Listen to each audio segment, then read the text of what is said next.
Hi friends, welcome to my channel. ఈరోజు చేపల పులుసు ఎలా చేయాలనేది నెల్లూరు స్టైల్లో మీకు చెప్తాను. ఇది కొరమేన్ చేపలు. చూడండి ఒకసారి కొరమేన్ చేపలు ఎలా ఉంటాయి అనేది చూపిస్తాను మీకు. ఇదండి కొరమేన్ చేపలు ఇలా ఉంటాయి. మనకు ముక్క బాగుంటుంది, ఒకే ముళ్ళు వస్తుంది. దానికి కావాల్సిన ఎలా చేయాలి, దానికి కావాల్సిన ఇంగ్రీడియంట్స్ నేను చెప్తాను ఇప్పుడు. ఫస్ట్ బాగా చేపలు నీట్గా కడుక్కున్న తర్వాత చేపలకి ఎంత సరిపడద్దో అంత క్వాంటిటీలో ఉప్పు, అదే క్వాంటిటీలో కారము మనం తినగలిగితే ఎక్కువ వేసుకోండి లేదా తక్కువ వేసుకోండి, అది మీ టేస్ట్కి తగ్గట్టు.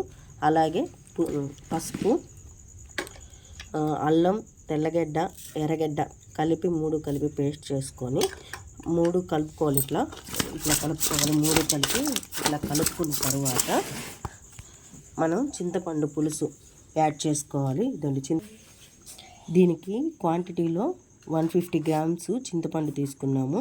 ఈ చింతపండుని బాగా ఒక అరగంట ముందు నానబెట్టుకొని చింతపండు గుజ్జు ఇలా వాటర్ లాగా తీసుకున్నాము. ఈ వాటర్ని ఇప్పుడు ఇట్లా చేతులు అడ్డు పెట్టుకొని, అంటే చెత్త ఏమి రాకుండా ఇట్లా వస్తూ ఉండాలి. చూడండి, నేను చూపించిన విధంగా తీసుకోండి.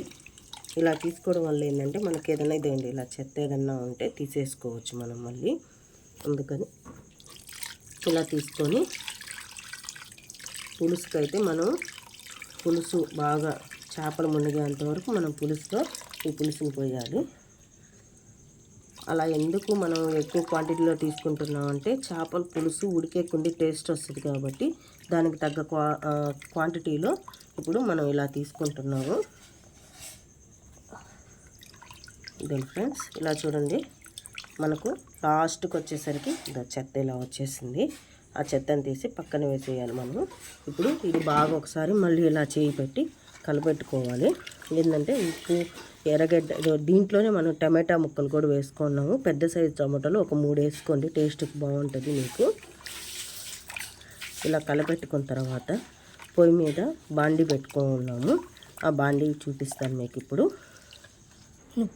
ఫస్ట్ మనము ఇలా పులుసులోకి చెప్పాను కదా బాండీ పెట్టుకున్నానని, దాంట్లోకి ఫస్ట్గా ఆవాలు, మెంతులు, జీలకర్ర కొంచెం మనకు టేస్ట్కి ఎంత కావాలో అంత తీసుకోవాలి. అలా తీసుకున్న తర్వాత పొయ్యి మీద ఒక మందపాటి కడాయి పెట్టుకోవాలి ఫ్రెండ్స్.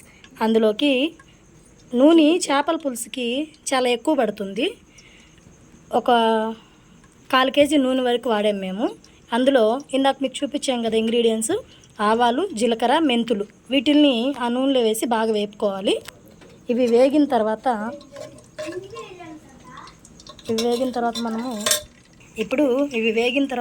ఇందాక మనం చూపించాం కదా ఫ్రెండ్స్, ఎర్రగడ్డలు సన్నగా చాప్ చేసుకున్న ఒక పెద్ద సైజు ఎర్రగడ్డని, ఆ ఎర్రగడ్డని ఈ నూనెలో వేసుకోవాలి.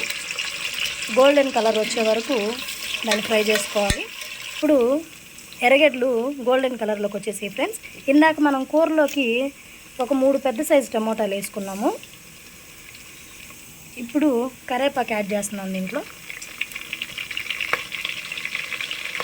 అలాగే ఇంకొక టమోటాని కట్ చేసి పెట్టుకున్నాము, దాన్ని కూడా యాడ్ చేసుకోవాలి. ఇప్పుడు మనం వేసుకున్న ఇంగ్రీడియంట్స్ అన్నీ ఇలా దోరగా వేగిపోయాయి ఫ్రెండ్స్. ఇప్పుడు ఇందులోకి ఇందాక మనం రెడీ చేసుకున్నాం కదా పులుసు, చేపలన్నీ మిక్స్ చేసుకొని ఆ పులుసుని ఇందులోకి యాడ్ చేసుకుంటున్నాము. చూడండి, ఇలా చేపలన్నిటిని యాడ్ చేసుకోవాలి. చేపలు ఎప్పుడు కూడా పులుసులోనే ఉడకాలి ఫ్రెండ్స్. అలా ఉడకడం వల్ల ఏమవుతుందంటే ముక్క బాగా టేస్టీ వస్తుంది, కూర రుచిగా ఉంటుంది. అలా కాకుండా కొంతమంది పులుసు ఉడికిపోయాక ముక్కలు వేస్తారు. అలా వేసుకుంటే అంత టేస్టీగా ఉండదని మేము అనుకుంటాము. ఒక్కొక్కరు ఒక్కో స్టైల్లో చేస్తారు. మేమైతే మాత్రము ఇలా స్టార్టింగే చేపలని పులుసులో వేసేస్తాం ఫ్రెండ్స్. ఇలా అన్నీ రెడీ చేసుకున్న వాటిని, ఈ కూర బాగా దగ్గరగా ఉడకాలి. మొత్తం ఒకసారి కలుపుకొని వదిలేస్తే ముక్కల్ని ఊరికే కలబెట్టకూడదు, విడిలిపోతాయి. ఇలా స్టార్టింగ్ మాత్రమే కలుపుకొని వదిలేయాలి. ఇలా కలుపుకొని వదిలేసిన కూర ఏంటంటే మనకు బాగా ఉడికి దగ్గరగా రావాలి. నెల్లూరు చేపల కూర చేసుకుంటున్నాం అనే సందర్భంగా ఎంజాయ్ చేస్తూ హనీ కేక్స్ తెచ్చుకొని తింటున్నాం ఫ్రెండ్స్. హనీ కేక్ అంటే ఇష్టమైన లవర్స్ అందరూ కామెంట్ చేయండి ఫ్రెండ్స్, ఎవరెవరికి హనీ కేక్ అంటే ఇష్టమో. నాకైతే హనీ కేక్ చాలా ఇష్టము. చూడండి ఫ్రెండ్స్, ఇలా కూర చిక్కబడతా ఉంది. దీన్ని ఒకసారి మనము తిప్పుకోవాలి, ఎందుకంటే గంటి పెట్టి కలబెడితే ముక్కలు విడిపోతాయి, ఇరిగినట్టుగా అయిపోతాయి. ఇలా ఒకసారి తిప్పుకోవాలి మీకు చూపించిన విధంగా. ఇప్పుడు దీన్ని ఉప్పు కారం చూసుకోవాలి ఫ్రెండ్స్. ఉప్పు కారం చూసుకొని దానికి సరిపడా ఉప్పు కారం మళ్ళీ కొద్దిగా యాడ్ చేసుకోవాల్సి వస్తుంది.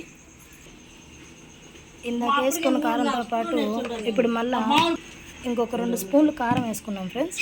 ఇప్పుడు దీన్ని మళ్ళీ ఒకసారి కలబెట్టుకోవాలా. చూడండి, ఇలా చూపించే విధంగా కలుపుకోవాలి. కారం వేసిన తర్వాత చూడండి ఫ్రెండ్స్, ఇలా బాగా కొత్త కూర ఉడుకుతున్నప్పుడు ఇందులోకి మనము కట్ చేసుకుని పెట్టుకున్న మామిడికాయ ముక్కలు యాడ్ చేసుకుంటున్నాము. కూర అయితే మంచి స్మెల్ వస్తుంది, నోట్లో నోరు ఊరిపోతుంది, నోట్లో నీళ్ళు ఊరుతున్నాయి ఎప్పుడెప్పుడు తిందామా అని. చూడండి ఫ్రెండ్స్, కూర బాగా ఉడికి మనం వేసిన నూనె మొత్తం ఇలా పైకి రావాలి. ఇలా వచ్చింది అంటే కూర బాగా ఉడికినట్టు. ఇప్పుడు ఇంకా దించుకోబోయే ఒక 5 నిమిషాల ముందు సన్నగా తరిగినటువంటి కొత్తిమీరని దీంట్లో గార్నిష్ చేసుకోవాలి ఫ్రెండ్స్.